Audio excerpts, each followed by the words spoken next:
Okay, magandang umaga po sa inyong lahat. It's me again, si Alicia nyo at nagbabalik po muli para sa ating magandang talakayan.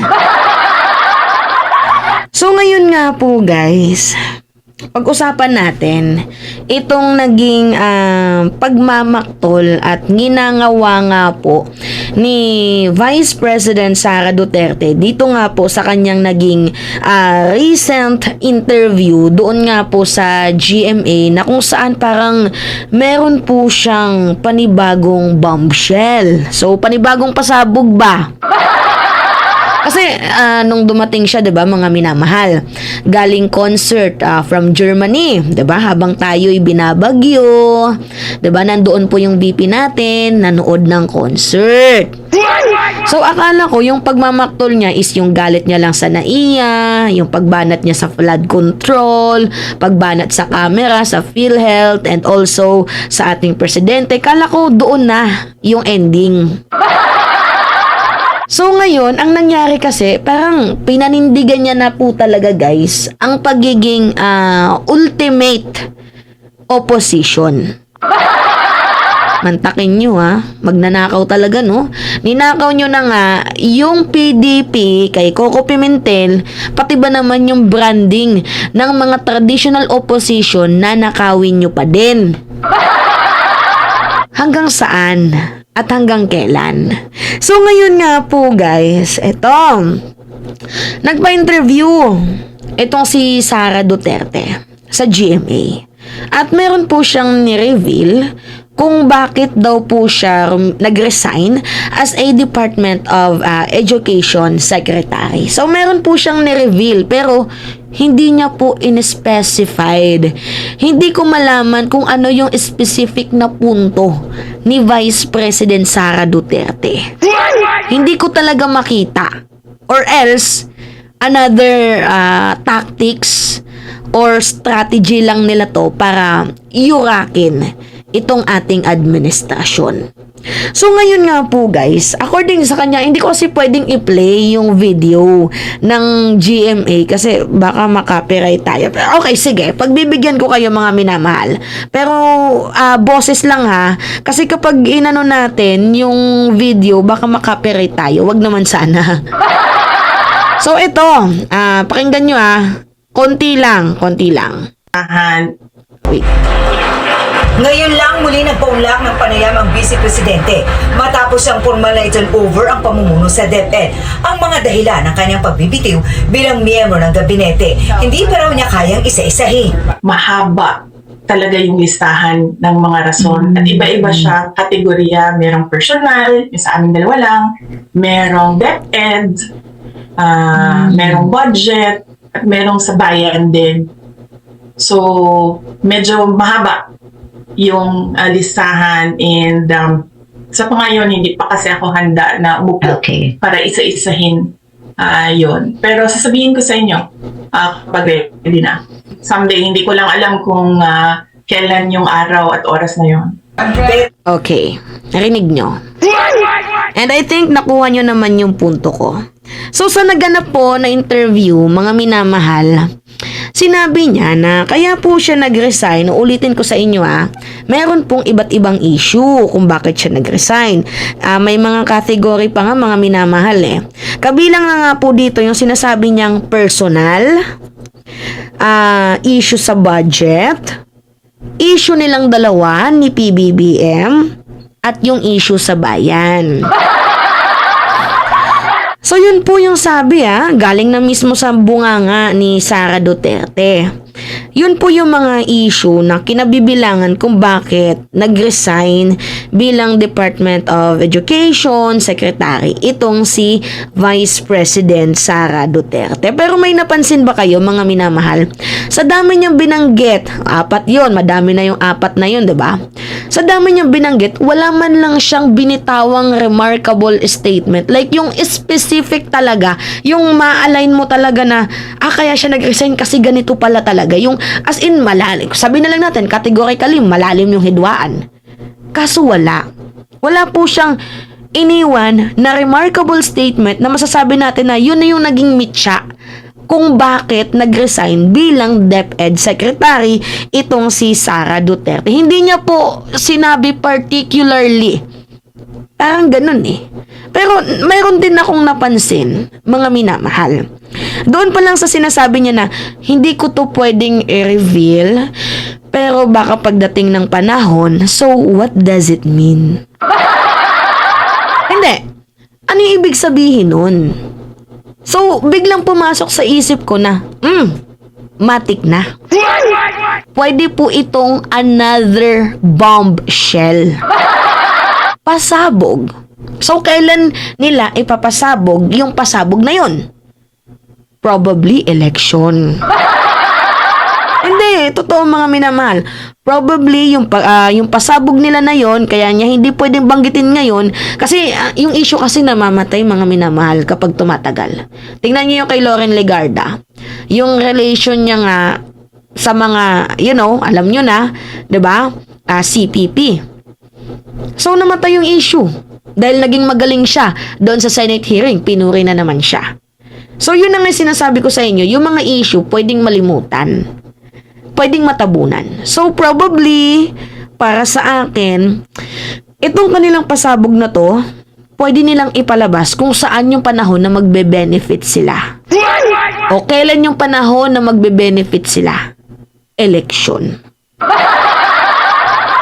Oo, mga minamahal, pwede nilang ilabas to, election. Pero, totoo nga ba talaga na yung sa dami mong listahan, yun talaga yung naging rason mo kung bakit ka umalis. At talagang reasonable naman talaga yung pag-alis mo. Wala. So, kung matatandaan nga ninyo, mga minamahal, yung aura kasi ni Sara Duterte, unang maktol niya yung sa security. Diba? Sinundan nung pag-uwi niya sa flood control, sa PhilHealth, pagtira niya sa kamera, and also pag-criticize niya sa ating gobyerno kasi sabi niya, we deserve a better. Filipino deserve a better. Although na-content na natin yan, yung Filipino deserve a better. Totoo nga naman, I agree sa sinasabi niyang Filipino deserve a better. Pero, it's not you. Deserve ng Pilipino ang better, pero hindi ikaw. Dahil unang-una, ano yung nagawa mo? Ano yung naging ambag mo? Kung hindi sikat yung ama mo, sino ka? Diba, mga minamahal? Kung hindi ikaw, sino? Yung kapatid mo, si Polong, na may issue sa 51 billion. Yung kapatid mong isa na si Baste, na bastos. Diba? Tapos underachievement pa. Bilang mayor ng Davao. So kung hindi ikaw, sino? Yung kapatid mo? Yung ama mo? Na malapit na din? Kunin ng ICC? So, talagang totoo na Filipino deserve a better. Pero, hindi ikaw, hindi kayo. Gets? So, ngayon nga po guys, sa nangyaring interview doon sa GMA na pinarinig ko naman sa inyo, bigla pong nag-iba yung lyrics. At alam nyo naman na hindi lang naman ako yung nakapansin doon, diba? Kundi kayo din naman. So ngayon, ito yung yung punto natin dito. Ito, kung bakit siya nagmamaktol. Sabi dito, galing to sa impact leadership ha, mga minamahal. Hindi maayos yung pag-handle ng pera ng budget ng gobyerno. 'Di ba? Kabilang to sa mga rason kung bakit nag-resign siya bilang Department of Education Secretary. So babasahin lang muna natin itong quote and quote dito bago natin basahin yung pinaka-title. Yung statement muna ni Sara Duterte. Sabi niya, kung babasahin mo lang yung GAA or yung General Appropriation Act at i-trace mo kung asaan, nagbabasa ako, kung asan pumunta yung pera, makikita mo na hindi maayos yung pag-handle ng pera ng budget ng gobyerno. So, isa daw po yan sa mitya ng naging rason niya kung bakit siya nag-resign bilang Department of Education Secretary. pera na naman. Pera na naman. Money is the root of evil. Tama nga naman ng mga minamahal. Alam niyo, sa totoo lang, yung bangayan ngayon ng Duterte at Marcos, Pilipino ang nagbe-benefits dito, pero Filipino din ang kawawa dito at the same time. Although, guys just to be fair naman, ayoko na nag-aaway sila. Kasi from the very beginning, I support PBBM and Sara Duterte for the better future and for the better economy, better country. Sinuportahan ko yung dalawang yan. Kasi naniniwala ako sa sinabi ni PBBM na iboto nyo yan kasi magkakasundo sila. Kaso nabudol tayo eh.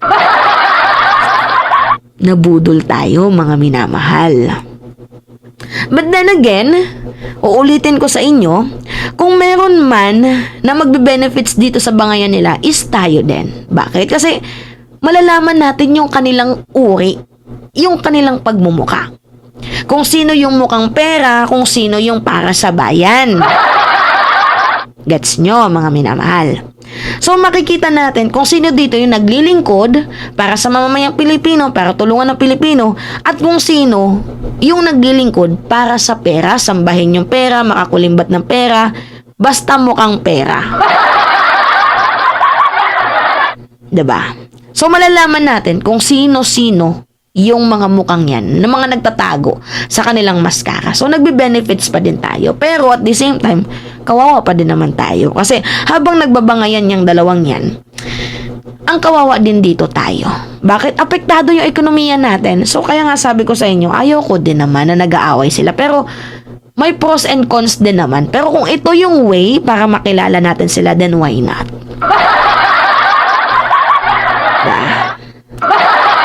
So ngayon, dito nga sa naging first statement ni Sara Duterte, ito anuhin lang muna natin itong mga minamahal, namnamin lang muna natin itong kanyang first statement. Bigyan natin ng isang komento. Sabi niya, kung basahin mo lang yung GAA, General Appropriation Act, at i-trace mo kung asaan pumunta yung pera, makikita mo na hindi maayos yung pag-handle ng pera ng budget ng gobyerno. So, isa yon sa mga naging rason. So, ngayon, ang unang question na pumasok sa isip ko is gaano ka nga ba kagaling humawak ng pera? Hindi, tanong ko lang gaano ba kagaling itong si Sara Duterte humawak ng pera kung pinipintasan niya ang General Appropriation Act na kesyo hindi daw marunong mag-handle ang gobyerno ng budget. So kung pinipintasan mo ang pag-handle ng gobyerno ng pondo, ibig sabihin magaling ka. Ibig sabihin marunong ka, ibig sabihin may alam ka, malawak ang iyong nalalaman. Diba? Galing kasi yan mismo guys sa bibig niya. Pero ako ay nagtataka sa kabilang dako. Kasi mga minamahal, doon pa lang sa sinabi niyang hindi marunong mag-handle ang gobyerno ng pera, nabulshitan ako doon. Yes, totoo. Nabulshitan si Mima doon sa statement na yun. Bakit ako nabulshitan? For the best example, yung 125 million confidential funds. Diba yung ginasta mo within 11 days? Nung tinanong ka, kasi diba pinipintasan mo yung gobyerno na hindi marunong humawak ng budget. So ngayon, ibabalik din natin yung tanong sa'yo. Gaano ka nga ba kagaling humawak ng pera?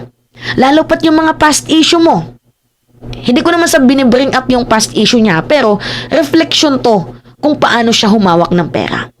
If you will remember, meron siyang 125 million. Unang balita, nagastos ito within 19 days, naubos. Pero nilinaw ulit sa balita na naubos ito within 11 days.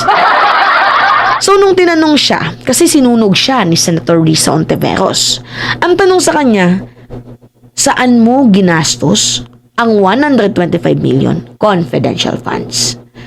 Tapos lagi niya sinasagot, my USEC will answer that, blah, blah, blah. Eh hindi, inipit siya Inipit siya nung tinanong siya at bigla siyang napasagot. Ang sagot niya, ginastos niya ang 125 million confidential funds within 11 days sa tree planting.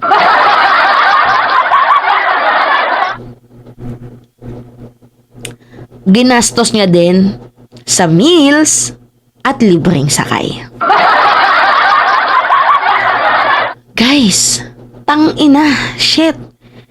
Yung tree planting, yung pakain, yung libreng sakay, pasok ba yun sa confidential na tinutukoy mo? So, paano natin i-account ang pagtatanim? Paano natin i-account ang transportation? Paano natin i-account yung mga meals?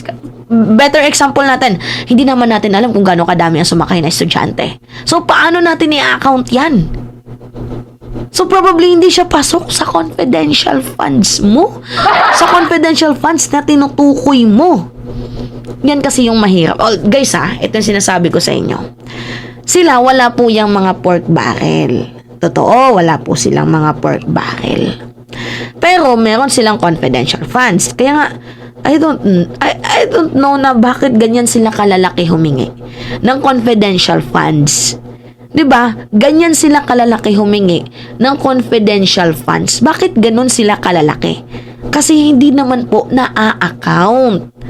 Yun yung totoo dyan mga minamahal, hindi po na-account yung confidential funds na yun. Kasi nga, in the first place, confidential. 'Di ba? Oh. Confidential po. Buti pa nga yung PDAF, kahit pa paano merong accounting na nangyayari dyan. Talagang ino-audit. Pero yung confidential, wala. Diba? So, kaya gusto nyo ng confidential funds. Kasi, hindi na-account. So, yan ba yung tinutukoy mo, Sara Duterte, na meaning mo na hindi marunong mag-handle ang gobyerno ng budget? Tapos, kung titingnan namin yung background mo, ganun ba dapat ang pag-handle ng pera? Inuubos sa confidential funds na yung mga pinaggastaan na hindi naman ukol sa confidential? Ay. Okay. Eto. Pakinggan natin to mga minamahal. Pakinggan natin to Pakinggan natin to. Right? An economist was surprised by Vice President Sara Duterte's confidential funds when she was still Davao City Mayor. Now, one lawmaker wants the Commission on Audit to take a look at Duterte's spending even before she took on a national post. Rainiel Pawid with the details.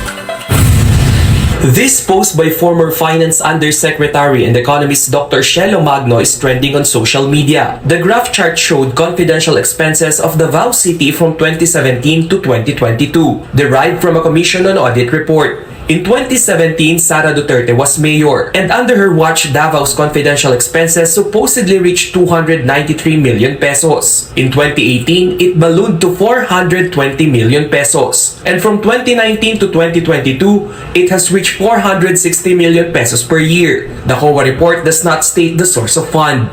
So kung ikukumpara mo yung data, kung magkano ang inallocate ng local government ng Davao for education, mas malaki pa yung napupunta sa confidential fund. So ako, kung pangkaraniwang mamamayan at ganito yung gastusin o behavior ng pamahalaan ko, ng local government ko, ma-alarm ako, no?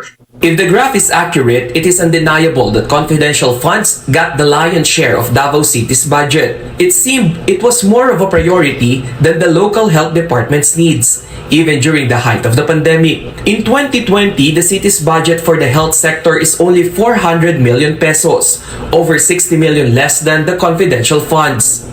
2020, at the peak of the pandemic, mas malaki pa yung confidential fund kesa sa ginastos ng Davao City for health. Na tumaas lang to ng 2021 and 2022, which I guess nag-adjust na sila in terms of pandemic spending. ACT Teachers Representative Franz Castro urges COA to investigate the city's humongous fund. Kinukwenta-kwenta ko nga ng mga 1.2 million a day yung ini-spend for confidential expenses. So tingin ko ay masyadong malaki ito para sa isang confidential expenses. For Castro, VP Sara seems to have a penchant for confidential funds, long before she became the second most powerful leader in the land. Pagkatapos natin ng ganito kalaking confidential fund sa Davao City, no wonder bakit siya nangihingi ng ganun kalaki din na 500 million na confidential fund ng OVP. Kasi tingin natin parang nasanay na siya, no, na meron siyang ganitong confidential fund. Meanwhile, Vice President Sara Duterte's camp has yet to release statement on the issue. For Interior Secretary Benhur Abalos, LGUs having confidential funds are not an issue as long as the allocation is not abused. Abalos stressed that the law authorizes Okay. Finish na. Okay.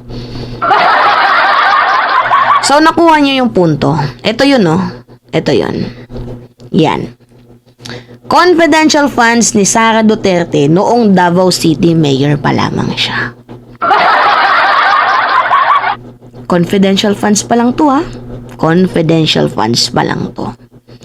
So, nung 2017, meron po siyang 293 million.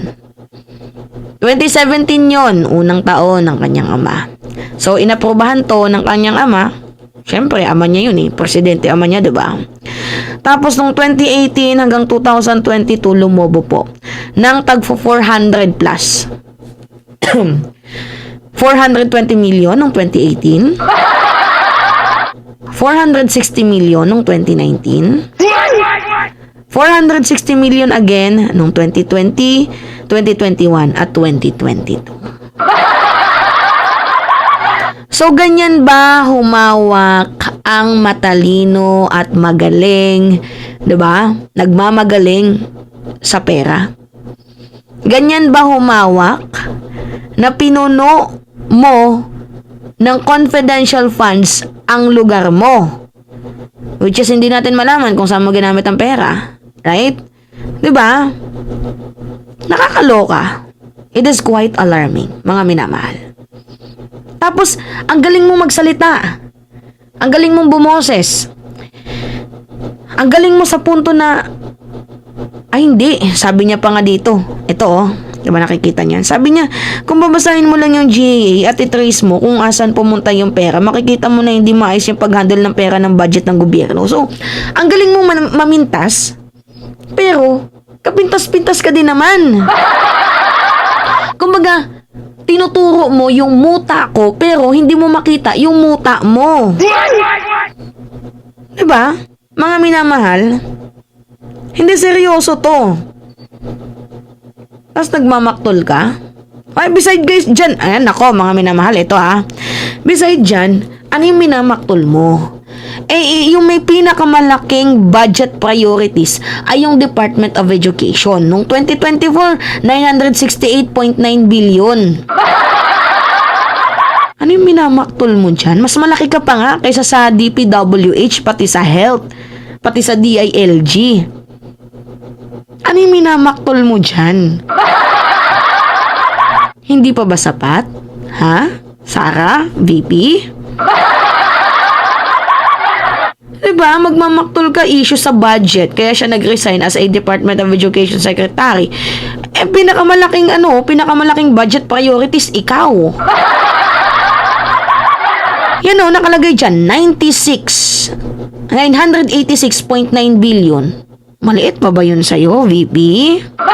Although, kasama na dyan yung expenses ng pagpasweldo sa mga teacher, etc. blah blah blah. Pero, ang laki po ng 968 billion na yan. Alam nyo ba, mga minamahal, yearly, ang nakukurakot sa pera ng kaban ng bayan sa bansang Pilipinas ay umaabot ng 300 to 500 billion per year. Search nyo na lang. Anyway, going back sa ating topic. Ang lakas mong magmaktol na kesyo sasabihin mo na hindi marunong gumasta ang gobyerno sa pera ng taong bayan, ikaw mismo palpak. And what do you expect coming from us na maniniwala kami sa katulad mo? Alam mo, pwede sanang sabihin yan ng iba. Pwedeng ibang tao ang magsalita niyan. Pero kung manggagaling sa'yo, nakakahiya kasi may issue din kayo. O issue ng ama mo? Issue ng kapatid mo? 'Di ba, mga minamahal? Issue ni Pulong, 51 billion. Issue ng ama mo sa PSDBM, yung pondo ng COVID funds. 'Di ba? Okay lang magsalita sana ng ganito, bumatikos, pero wag naman manggagaling sa'yo na may issue din. Kasi kahit ikaw mismo, palpak. Kumbaga ang nangyari sa kanya dito, guys, siya mismo yung nagbaon sa sarili niya. Binaon niya at nilugmok niya mismo yung sarili niya. Kumbaga naghukay lang siya ng sarili niyang libingan. Maganda sana kung marinig natin to sa ibang tao. Pero kung manggagaling sa'yo, ang bantot, ang baho, sobra. Kasi may issue yung ama mo. May issue ka din. Diba? Ikinanta nga yung ama mo ni Duque. So, napaka-bullshit kung manggagaling sa'yo yung mga statement na to. Pangalawa tayo, minamahal. Karugtong ng sabi niya dito, sinubukan kong itama yung nakita kong mali. Pero syempre, wala akong nakuhang suporta. Paano ka Hindi. Una-una, sasabihin ko sa'yo, VP, mali naman din kasi na ikaw yung magsalita. Unang-una, mali na ikaw yung magsalita dahil unang-una, may issue ka. So, paano ka makakakuha ng suporta? May history nga kayo. Okay lang sana kung malinis kayo. Okay lang sana kung si Willie Ong yung magsalita niyan. 'Di ba? Kasi malinis yung tao na yun. Okay lang sana kung si Willie Ong ang magsalita nun. Pero kung ikaw mismo, tapos may history pa kayo ng korupsyon ng ama mo, ang baboy. Napaka-bullshit. Parang nakakasuka talagang isipin, mga minamahal, na manggagaling pa mismo sa bibig mo yung mga bagay-bagay na to. So ngayon, proceed. At wala akong nakitang pagbabago, kaya sabi ko, hindi siya mauulit sa akin sa budget ng 2025. Hindi ko na kaya na ako pa rin yung hawak ng Department of Education, budget, and uulitin lang yung ginawa dati. Alam nyo, ganito lang yung nakikita ko, mga minamahal.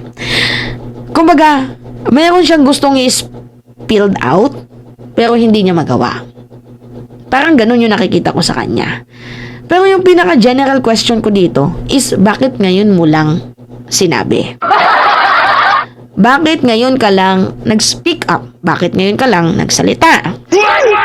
Hindi, seryoso mga minamahal. Kasi ganito, mali yung punto mo, Sara Duterte, na ngayon ka lang nagsalita dahil mahidwaan na kayo. Kumbaga nagkakaroon na kayo ng yung separation, nagko-collapse na kayo, ganyan.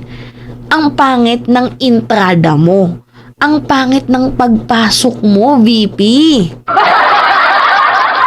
Diba, kung may baho yung administrasyon noon, bakit ngayon mo lang in-spill? Ba't ngayon ka lang nagsalita? Ba't ngayon ka lang nagkaroon ng lakas ng boses? Bakit ngayon lang?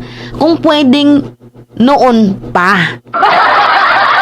Di porket magkabaro kayo, okay lang yung ginagawang mali. Ganon. Well, ako naniniwala naman ako na sa administrasyong to, merong mga anomalya. Yes, totoo. From the anomalya sa kapitan pa lang, di ba? May anomalya na yan. Papunta sa mayor, governor, congressman, representative, yan. May mga anomalya yan. Alam natin yan. Hindi natin pwedeng itanggi yan kasi wala pong malinis na gobyerno. Yes, walang perpekto. Kahit yung presidente magaling, kung yung mga nasasakupan niya ay mapangahas, hindi magiging perpekto ang gobyerno, di ba? So ngayon, ang pinagtatataka ko lang dito, ba't ngayon ka lang nagsalita kung pwede ka namang nagsalita noon pa? Di ba? Bakit ngayon lang? Kaya alam nyo guys, ang naiisip ko dito kay Sara Duterte, nakakatakot siyang bigyan ng budget. Alam niyo kung bakit? Kasi nilulustay niya lang yung pera eh. Parang nasanay na siya na pag humingi, pirma, guarantee, okay. Parang ganun. Oo. Tapos, ay Diyos ko. Tapos ngayon, humingi siya ng budget. Gano'ng kalaki yung budget na hinihingi niya? O, ito. O, Sara Duterte 2.3 billion OVP. Budget for 2024, including 500 million isa pa yan, yung intelligence funds na yan. Hindi din po yan na-audit. Mas maganda pa nga yung PDAF kasi kahit papano na-audit, pero yung intelligence funds, wala po yan, mga minamahal. So, ito nga yung punto ko. Mahirap bigyan ng budget itong si Sara Duterte kasi, my God, meron na po tayong history and evidence na ganito po siya gumasta ng pera. Guys, alam nyo, sa totoo lang, yung 125 million confidential funds na ginastos niya within 11 days, kumbaga ano lang siya, balahibo na lang. Diba parang ganon? Balahibo na lang siya kung may tuturing. Hindi talaga siya yung pinakalaman. Kasi based on the history that we saw in this vlog, makikita nyo yung pagiging eagle money eating niya. Diba? Ano ba yan? Money, eagle eating? Hindi. Eagle eating money. Basta yun, makikita niyo yung pagiging matakaw niya sa pera. Diba, mga minamahal? Intriga to.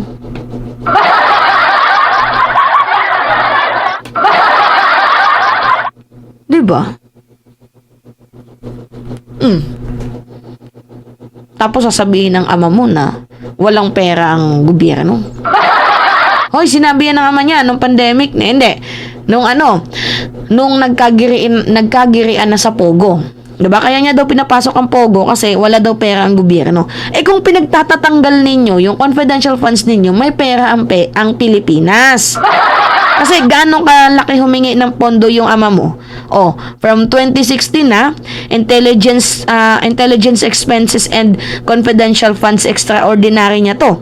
517 million, umabot na ng 2.5 billion, 2.5 billion, 2.5 billion, hanggang naging 4.5. Palaki ng palaki. See? Diba? Nakakaloka. Kahit nga din ako, na-stress ako yung sinabi niya na, walang pera yung pera ng bayan. Paano magiging walang pera? Kung tanggalin natin yung mga confidential funds ninyo, kasi hindi din naman natin alam kung saan yung ginagastos yung confidential funds ninyo, hindi naman naka-audit, may pera ang bayan. Kasi yung confidential funds na yan, nagiging way yan para mangulimbot sila ng pera ng kaban ng bayan. Walang halong biro yun, totoo yun, mga minamahal. Nagiging way po nila yun para mangurakot sa kaban ng bayan. Diba? So yun. Yung akin lang naman, bago ka sana magmaktol, dapat you have a facts and evidence. Kasi ang pangit naman magsasalita ka tapos intriga lang. Gusto namin with facts and evidence. Hindi yung ibibitin mo kami na kasi mahaba yung listahan ko pero hindi ko pa siya pwedeng i-reveal ngayon. Ano yun? Parang pulboronic video din? Pasabog? Pero sa higher position version lang? Ay, hindi naman gago ang taong bayan. O ganon, VP. Pangit naman. Ang pangit ng trip mo. Diba? Anyway. Yun guys. It's me again, si Mima Alicia nyo, at nagbabalik ulit para sa ating panibagong video. Maraming salamat, mga minamahal.